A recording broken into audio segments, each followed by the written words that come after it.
Selamat pagi Bapak Ibu Saudara-saudari yang dikasihi Tuhan Yesus Kristus.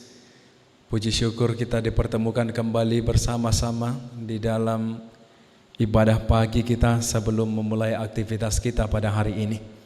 Sebelum kita memasuki ibadah kita, marilah kita bersatu teduh sejenak.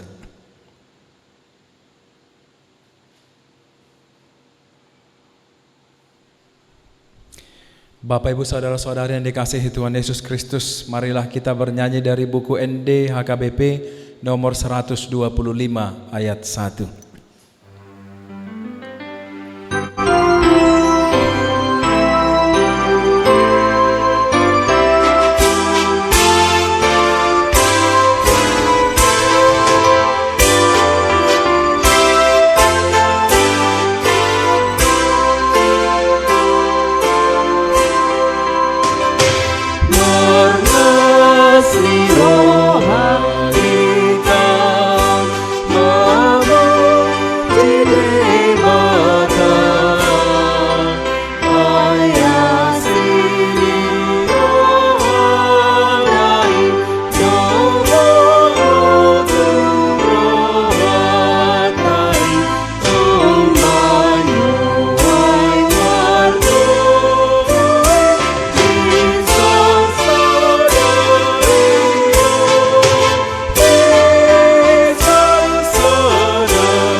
Damai sejahtera Allah yang melampaui segala akal, itulah yang memelihara hati dan pikiran kamu sekalian di dalam Kristus Yesus Tuhan kita.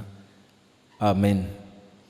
Bapak Ibu Saudara-saudariku, hari ini firman Tuhan yang menjadi renungan untuk kita terambil dari kitab Matius pasal 5 ayat yang ke-7. Kitab Matius pasal 5 ayat yang ke-7. Demikian dikatakan di sana. Berbahagialah orang yang murah hatinya, karena mereka akan beroleh kemurahan. Berbahagialah orang yang murah hatinya, karena mereka akan beroleh kemurahan. Bapak Ibu Saudara-saudariku, ucapan bahagia adalah karakter dari mereka yang telah memasuki kerajaan Allah. Itu yang bisa kita lihat di dalam Matius 5 ayat 3 dan ayat yang ke-10.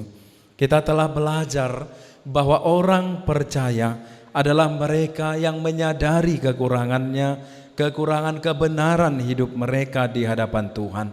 Dan ini membuat mereka berduka atas dosa-dosa mereka. Mereka menjadi orang yang lemah, orang yang menjadi lemah lembut, yang merendahkan diri dan tunduk terhadap kendali Tuhan. Saudara-saudariku yang dikasihi Tuhan Yesus Kristus, di dalam nas yang menyerukan tentang ucapan bahagia pada hari ini, dikatakan di sana, berbahagialah orang yang murah hatinya, karena mereka akan beroleh kemurahan. Apakah arti dari ucapan bahagia ini dan bagaimana harusnya ini diterapkan? Bapak Ibu Saudara-saudariku, apa perbedaan antara murah hati dan anugerah?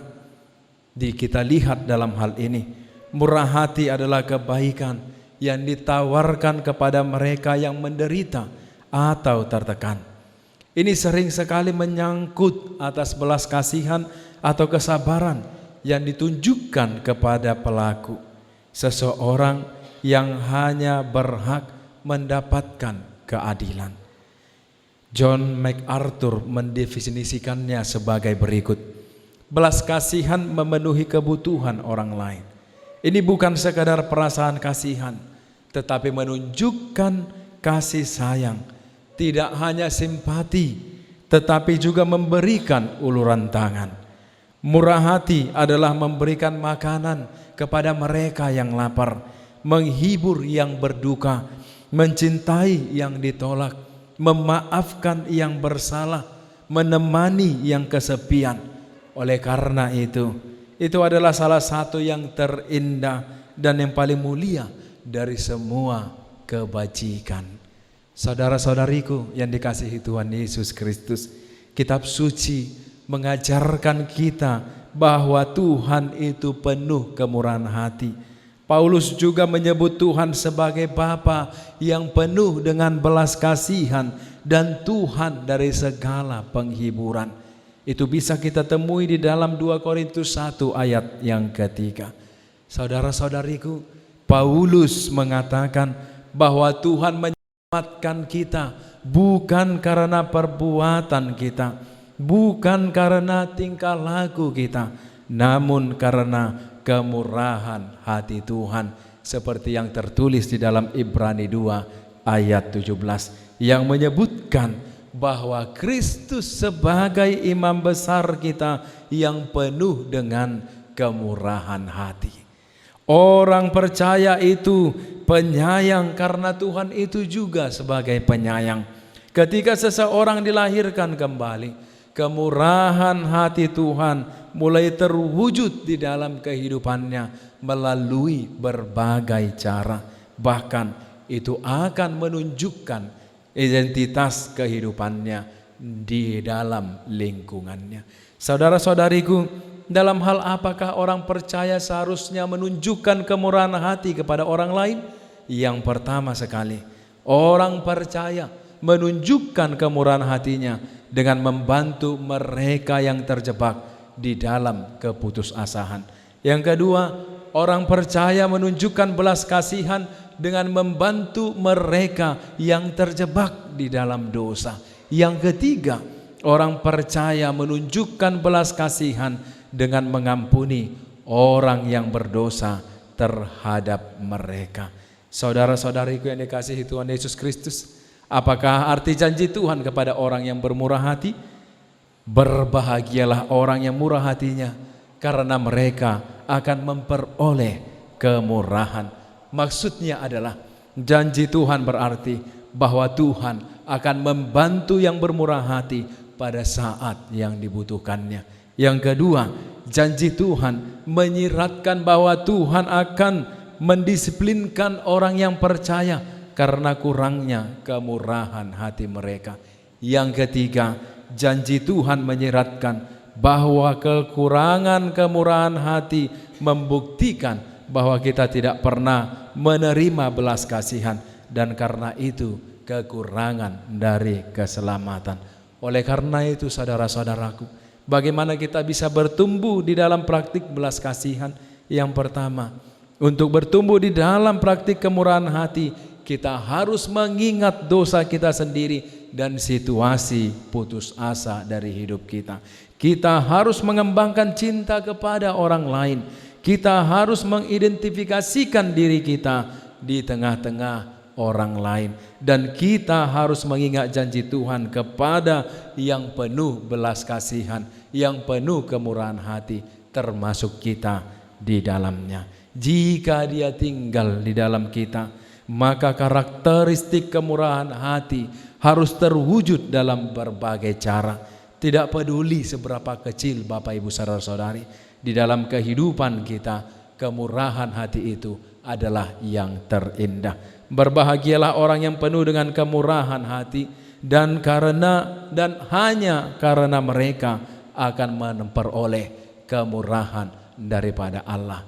Amin. Mari kita bernyanyi dari buku NDHKBP nomor 677 ayat 1.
Marilah kita berdoa.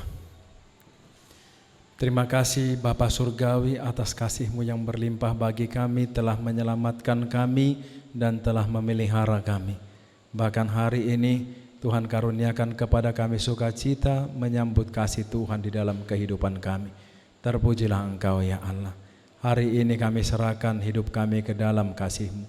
Biarlah kasih-Mu yang memelihara kami, terlebih di dalam melakukan segala aktivitas kami setiap hari, bahkan di dalam hari ini. Berikan kami kesehatan, berikan kami kelimpahan, berikan kami sukacita, berikan kami kebahagiaan. Berkati setiap pekerjaan kami, berkati setiap apapun yang kami lakukan. Pelihara kami di dalam naungan dan bimbingan Roh Kudus-Mu. Terpujilah Engkau Allah Bapa kami di surga, kami serahkan hidup kami ke dalam tangan-Mu. Dalam Kristus Yesus kami telah berdoa dan mengucap syukur kepadamu. Amin. Anugerah dari Tuhan kita Yesus Kristus, kasih setia dari Allah Bapa dan persekutuan Roh Kudus kiranya memelihara kamu sekalian hari ini dan sampai selama-lamanya. Amin. Shalom, selamat melanjutkan aktivitas untuk kita semua. Tuhan memberkati.